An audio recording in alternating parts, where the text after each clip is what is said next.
Magandang araw po sa ating lahat. Ang bahagi ko po, Psalms chapter 105 verse 1 to 11. Awit sa paggunita sa kasaysayan ng bansang Israel. Dapat na si Yahweh ang ating Panginoon ay pasalamatan. Ang kanyang ginawa sa lahat ng bansa dapat ipaalam. Siya ay purihin, handugan ng awit ating papurihan. Ang kahangahangang mga gawa niya ay dapat na isa-isay. Tayo ay magalak, yamang lahat tayo'y ang tunay na ang kanyang pangalan, ang pangalang banal na napakadakila. Lahat ng may nais maglingkod kay Yahweh dapat na masaya. Siya ay hanapin at ang kanyang lakas ang siyang asahan. Siya ay hanapin upang mamalagi sa kanyang harapan. Ang gunita, ang kahangahangan niyang mga gawa, ang kanyang paghatol, gayon din ang kanyang ginawang himala. Ito ang masasaksihan ng mga alipin anak ni Abraham, gayon din ang lahat ng anak ni Jacob ng kanyang hinirang. Ang Diyos na si Yahweh ang Panginoon, siya ang ating Diyos. Sa kanyang paghatol ang nasasaklaw buong sinukob. Ang tipang pangako laging nasa isip niya kailanman. Ang mga pangakong kanyang binitawan sa lahat ng angkan.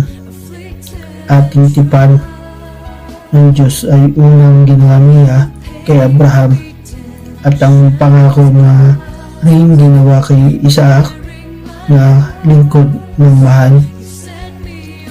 Sa harap ni Jacob, ang mga pangakong ito'y kanyang pinagtibay.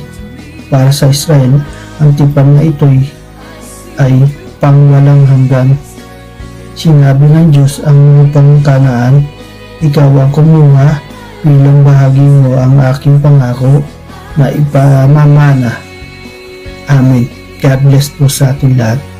Isang mapagpalang araw sa ating lahat mga kapatid. Ang aking pumbabasahin para sa ating daily devotion ay nasa Psalms chapter 105 verses 12 to 22. Nang sila'y kaunti lamang tao sa bilang, oo, totoong kaunti, at nakikipamayan doon, at sila'y nagsiyaon sa bansa at bansa, mula sa isang kaharian hanggang sa ibang bayan. Hindi niya tiniis ang sinumang tao nagawan sila ng kamalian. Oo, kaniyang sinaway ang mga hari dahil sa kanila. Na sinasabi, huwag ninyong galawin ang mga pinahiran ko ng langis, at huwag ninyong gawan ng masama ang mga propeta ko. At siya'y nagdala ng kagutom sa lupain, kanyang binali ang buong tukod ng tinapay. Siya'y nagsugo ng isang lalaki sa unahan nila. Si Jose ay naipagbiling pinakaalipin. Ang kanyang mga paa ay sinaktan nila ng mga pangpapangaw. Siya'y nalagay sa mga tanikalang bakal hanggang sa panahon na nangyari ang kanyang salita. Tinikman siya ng salita ng Panginoon. Ang hari ay nagsugo at pinawalan siya. Sa makatuwid bagay ang pinuno ng mga bayan, at pinalaya niya siya. Ginawa niya siyang Panginoon sa kanyang bahay, at pinuno sa lahat ng niyang pag-aari, upang talian ang kanyang mga pangulo sa kanyang kaligayahan, at turuan ang kanyang mga kasangguni ng karunungan. Amen. Purihin ang ating Panginoon sa pagkabasa ng kanyang mga salita. Magandang araw po sa ating lahat. Ang babasahin ko po ngayon ay matatagpuan sa Book of Psalms, chapter 105, verses 23 to 33. Ang sabi po dito, sa bansang Ehipto, Itong si Israel ay doon nagpunta. Sa lupain ni Ham, ang nunong ni Jacob ay doon tumira. Ginawa ni Yahweh ay kusang pinarami ang kanyang hinirang, pinalakas ito, higit pa sa lakas ng mga kaaway. Tinulutan niyang doon sa Ehipto siya ay itakwil, ipinabusabos at pinahirapan ng gawing alipin. Sa kainutusan itong si Moises, sinugo ng Diyos, sinugo rin niya pati si Aaron, ang piniling lingkod. Sa bansang Ehipto'y maraming himalang ginampanan sila. Sa utos ng Diyos, maraming himalang doon ay nakita. Ang isang ginawa niya'y pinadilim sa buong lupain. Ang ginawang ito'y hindi iniintindi ni hindi pinansin. Ang ilog at batis ay kanyang ginawang dugong dumadaloy. Pawang nangamatay ang lahat ng isdang dooy lumalangoy. Napuno ng mga palakang kay rami ang buong lupain. Maging mga silid ng mahal na hari ay may palaka rin. Sa utos ng Diyos ay maraming niknik ang biglang sumipot. Sa lahat ng dako ay rami ng langaw, gayon din ng lamok. Sa halip na tubig ay maraming yelo ang nagsilbing ulan. Ang kulog at kidlat ay sala sa labat nilang nasaksihan. Ang mga ubasan, mga punong kahoy katulad ng igos ay kanyang nilagas. Mga bunga nito'y hindi na nahinog. Amen. Purihin po ang Panginoon sa pagkakabasa ng kanyang mga salita. Good morning. Tayo po muli magbahagi ng ating devotion sa Psalms chapter 105 verses 34 to 45. Sabi dito, isang utos lamang at biglang dumating ang maraming balang. Langit ay nagdilim, sa dinami-rami ay hindi mabilang. Lahat ng gulayan at mga halaman sa buong lupain, sinira ng balang. Mga bunga nito'y kanilang kinain. Ang mga panganay sa buong Ehipto ay kanyang pinatay. Kaya sa Ehipto, noon ay naubos ang mga panganay. Pagkatapos nito, ang bayang Israel kanyang inilabas. Malulusog sila't lumabas na dalay mga gintot pilak. Pawang nangangatuwa ang mga Ehipsyo nang sila'y umalis, pagkat natakot na sa mga pahirap nilang tinitiis. Ang naging patnubay nila sa paglakad kung araw ay ulap, at kung gabi naman ay haliging apoy na nagdiliwanag. Nang sila'y humingi niyong makakain, pugo ang nakita, at buhat sa langit sila ay binusog ng maraming mana.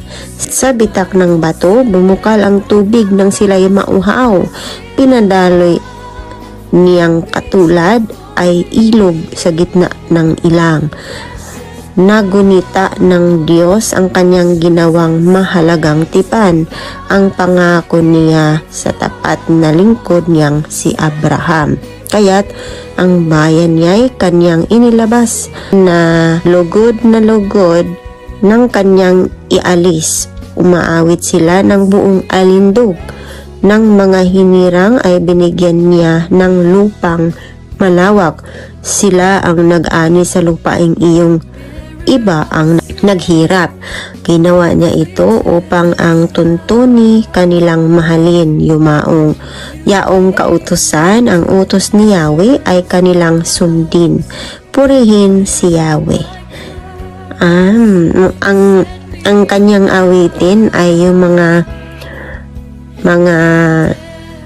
nasaksihan ng ating mga ninuno, nasaksihan ng mga Israelita mula pa doon sa Ehipto, yung 10 plague, yung pagpatay sa mga panganay, yung pag-alis nila galing sa Ehipto, palabas ng Ehipto, and then kusang ibinigay yung kanilang mga ginto at pilak, dahil nga pag si Lord talaga ang mag-utos, walang magagawa kahit kaaway mo pa. basta yan si Lord ang kumilos. And then, pagdating sa ilang, naranasan nilang kumain ng mana na nahuhulog lang mula sa langit. Then, yung mga pugo, dahil nga na-miss nila ang kumain ng karne, so pinadalhan sila ng mga pugo ng Panginoon. At sila'y nauhaw, pinabukal yung bato, pati yung mapait na tubig ay kanyang nilinis at nainom ng mga Israelita, at hinati din niya ang dagat upang sila'y makadaan, at pinatnubayan ng Panginoon yung kanilang tent. Yung pagtira nila sa wilderness ay kasama pa rin ang Panginoon sa pillar of clouds, and then yung haliging apoy. Ganon ka makapangyarihan ang ating Panginoon. Mayroon bang hindi kayang gawin si Lord? Wala, kahit yung buhay natin ay sa Kanya pa rin nanggagaling. Siya rin po ang may karapatan na bumawi nito.